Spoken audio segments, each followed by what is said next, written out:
आपल्या लग्नाचा दिवस हा प्रत्येक व्यक्तीसाठी खास असतो. मात्र कधी कधी लग्नाच्या दिवशीच अशा काही घटना घडतात ज्या सगळ्यांनाच हादरवून टाकतात. बऱ्याचदा नवरी किंवा नवरदेवच असं काही कांड करतात जे पाहून सगळे पाहुणेही थक्क होतात.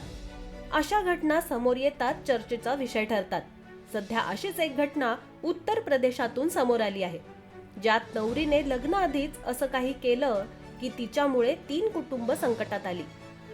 लखीमपूर खेरी येथील निमगाव पोलीस ठाण्याच्या हद्दीत एका गावात लग्नाच्या दिवशीच नवरी जवळच्या नातेवाईकासोबत फरार झाली. तरुणीने दागिने आणि रोख रक्कम घेऊन पळ काढला.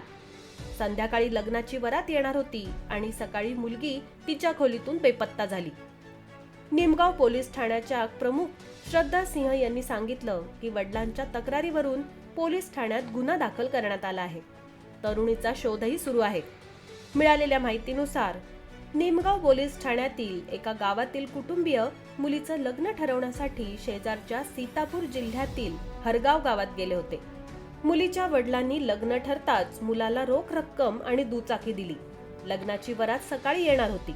मात्र कार्यक्रम संपवून घरी परतताच नवरीच्या वडिलांना समजलं की शेजारी राहणाऱ्या जवळच्या नातेवाईकाच्या मुलाने मुलीला आमिष दाखवून पळून नेलं आहे.